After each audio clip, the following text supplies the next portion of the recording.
Social by Matthew D. Lieberman. Welcome to my channel. My name is Samuel and I want to make self-growth normal. If you want to make self-growth normal, because I don't want to do it alone, and who doesn't want to make self-growth normal, then make sure to smash that like button for the YouTube algorithm. It helps with ranking and SEO and all this other stuff, and I really appreciate it because so much work goes into making these videos. It's a lot of work, you'd be surprised. This book is an exploration of social reasoning, what doesn't seem reasonable, the way we feel about things, that we don't understand the reasons and ways in which human nature seems to have adapted over time to like societal functioning and stuff like that. But I think most of all, it's this thesis that this author seems to come back to repeatedly throughout the book. I'm not sure how much I agree with it, but many people, at least in self-development, maybe psychology, will tell you that our thoughts, words, and actions are guided by what we associate with pain and what we associate with pleasure. But the author has put so much thought and time and research and everything into this, and he's concluded that most of, if not all of this, actually has a lot to do with groups and societies in which we live. Like, it's not just anything, and even if it is what we associate with pain and pleasure, that has something to do greatly, not just with smashing that like button if you haven't already,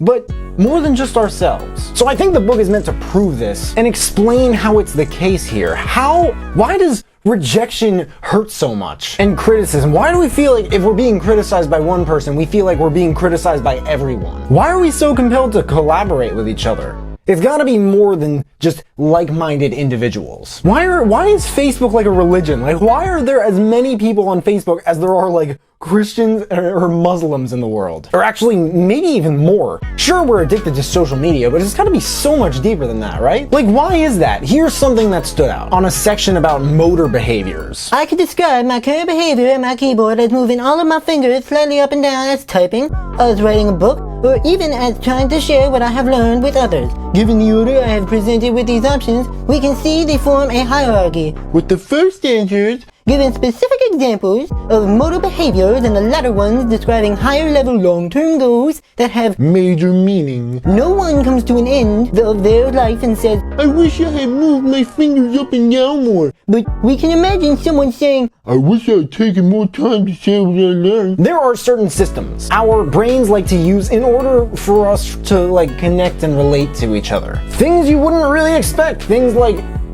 self-control, our well-being, our money. They impact our desire to socialize. I wouldn't expect that originally. And this book seems to have a chapter for each one of these things. And more, if I recall. It's just weird to think about how impactful socialization is on everything from our mental states to our incomes. The research is almost as entertaining as the author's personal stories that he kind of drizzles throughout the book. Little here, little there. He's not very timid about sharing them because some of them, I would imagine, many people might find a little embarrassing. The one about his bad trip, whether it was psychedelic or not sure what other kind of mental trips you can have on any drug. Oh, dissociative and delirium. Those are the ones. But that was probably my favorite. And my favorite chapter was probably the one about autism and low functioning social ability. My biggest problems have probably always had to do with socializing and being vulnerable and opening up to people despite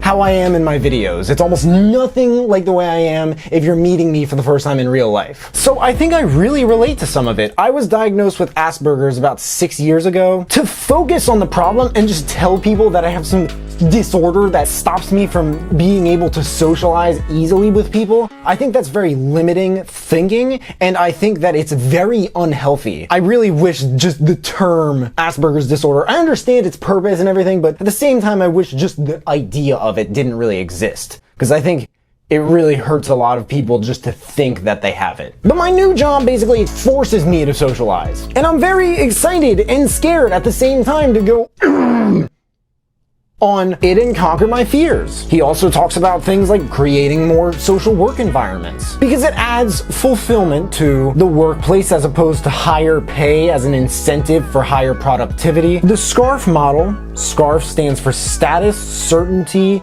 autonomy, relatedness, and fairness. That's it. They are the, I think, non-binary drivers of behavior, or like the primary colors of social behavior, you could call it that. And you know, I'm just kidding. It's actually a thing that you wear when it gets cold outside around your neck. But because of the SCARF model, The social connection, of course, can produce the same, if not maybe even more, of a bang for your buck than a buck itself. A lot of the time, it's also the boss being the problem. I mean, doesn't the boss make decisions like this? Over 50% of employees prefer a better boss to higher pay. And the fact that those 50+% don't have a better boss costs us overall over $300 billion worth of productivity in our country every year. I'm gonna make a bold statement here and say that based on the information that I got from this book and How to Win Friends and Influence People by Dale Carnegie, of course, that being able to handle and work with people effectively, and how many of us are not trained to do it, is one of the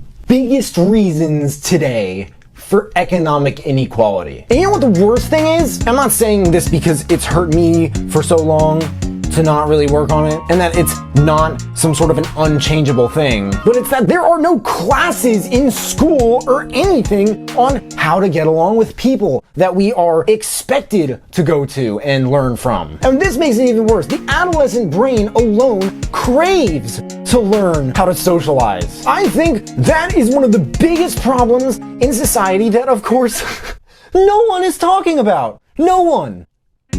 Except this guy in the book and me, I guess. And maybe you. But this drives me crazy. Like I said earlier, I'm trying to work on it myself. It's scary, but dude, you can't let that control you. Quotes. She died the moment he died. She didn't have a happy moment after. Scratch an altruist and watch a hypocrite bleed. We live in a world of actions, not movements, which allows us to live in a world of meaning. I know I'm wasting half my advertising budget. I just don't know which half. The best way to get over a woman is to turn her into literature. When all you have is a hammer, everything looks like a nail. Direction 1. I recommend this book for anyone interested in social psychology, or what the author started, this science with a couple colleagues he calls social cognitive neuroscience. Or if you're interested in psychology in general, because of course, like I said throughout this review, social intelligence leaks. It kind of leaks, and there's a lot of spillover, a lot of overlap into so many different areas. Direction 2.